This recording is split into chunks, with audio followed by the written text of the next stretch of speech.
Today we're going to add some fractional parts of 110. So let's read our problem, please. The 4th grade classes are painting designs on tile squares to make a mural. Mrs. Kirk's class painted 3/10 of the mural. Mr. Becker's class painted 21/100 of the mural. What part of the mural is painted? Now we know how to add fractions with parts that are the same size. We know that we can use equivalent fractions to add fractions with parts that are not the same size. So let's go ahead and highlight in our problem. What is the question being asked? So what part of the mural is painted? What are the numbers I need to use? 3/10 and 21/100.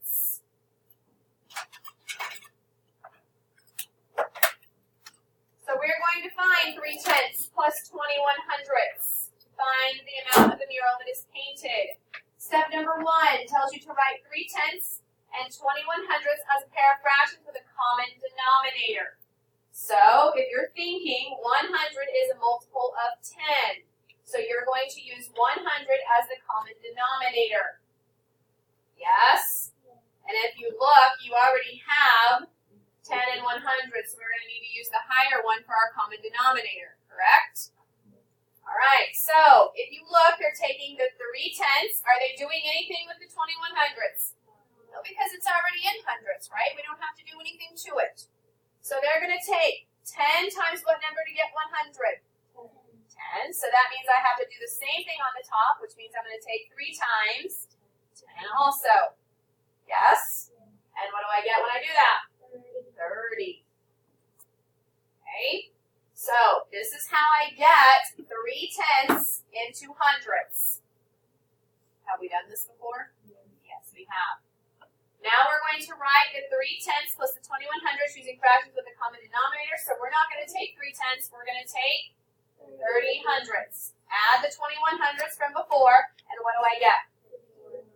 51/100. So that will go down here as well. That is how much of the mural is painted. So you only had to take one of your fractions, put it in a common denominator with another one, and then add them. This is not difficult. This is just something you're going to have to think about. Which one of them am I going to be changing, and which one am I going to leave the same? Try this next one. Read it with me. We're finding 4/100 plus 1/10. So which one of these fractions am I going to have to change? Cheyenne? The 1/10. So they're going to change 1/10, and we're going to make it into hundreds. So 10 times what gives you 100? 10 again. 1 times 10 gives you 10. So they're changing it to 10/100. Okay, then we can add. So what was the one we had before? What did we have before? 4/100. And then we're going to add the 10 we just figured to get a grand total of 1,400. Guys, if you're using this down here, that's not the one you have left. You have to go back and look at what is the one I need to go ahead and add. Questions about this? Now, if you know anything about tenths and hundreds, do I have to do this whole step? No, I know that 1/10 is the same thing as 10/100. Okay, I should already know that from some things we've done previous. If you don't, this is where you have to figure it. Same thing here. We know that 3/10 is the same thing as 30/100. Okay, so this may be a step that you could leave out if you can do it without it. Some of you may not be able to.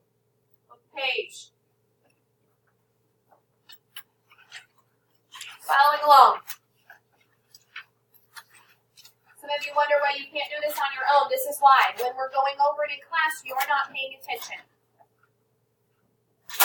Now we're going to add decimals. It says Sean lives 5/10 of a mile from the store. The store is 2,500 miles from his grandmother's house. Sean is going to walk to the store and then to his grandmother's house. How far will he walk?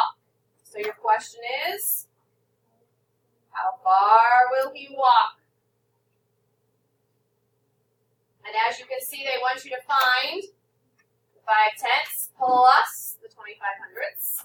And we're going to do that as a sum of fractions. Then we will turn it back into a decimal. So we know by reading this that 0.5 stands for what? 5/10. So if I was to write that in a fraction, I'm going to put it 5 over 10. And when I read 0.25, I read it as 2500ths. So in order to change that into a fraction, I just do what I said, right? 2500ths. So now I'm going to write the 0.5 is going to be 5/10. And the 0.25 is going to be 2500ths. So basically, you're just recopying it again. Everybody see what we did?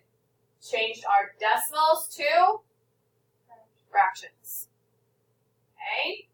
Now we have 5/10 plus 2500ths. We need it as a sum of fractions with a common denominator. So which one are we going to have to change it to? The 10 or the 100? Am I going to leave the 10 as my common denominator, or am I going to make it 100? 100, just like we did on the other side. So you're going to take the 5/10 and you're going to make it into hundreds. So how many times is 10? Times what to get 100? Again, do you see a pattern going on here? We're doing the same exact thing every single time, correct? 5 times 10 gives you 50. So now I have the 50 100ths. And what did I not use already? The 25 100ths. I believe you have little blue boxes, but I'm not showing up on mine. Yes? Now all we have to do is add. What do we get? 75 100ths. And then we need to make sure that we take this back and put it into a decimal. So who can tell me how that's going to work? Ian, what's it going to look like? 0.75. We can put it in both places. So you started out with decimals, changed them to fractions, went ahead and added them with a common denominator, and then we went back to a decimal.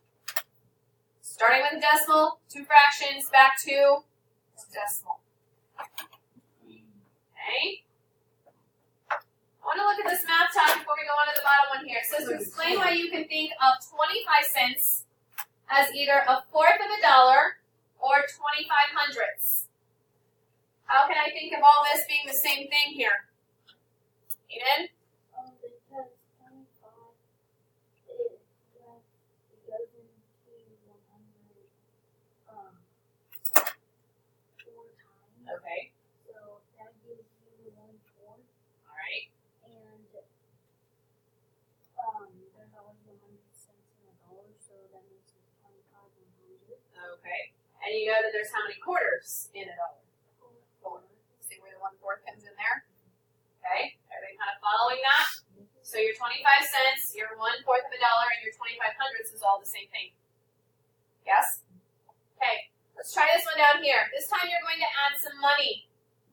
It says to find 25 cents plus 40 cents. Now, are there any, do we have to do the steps we did here? Could you? But is it necessary? No, probably not. So with your partner, I want you to figure what you're going to get for this answer. If you write something, put it down here.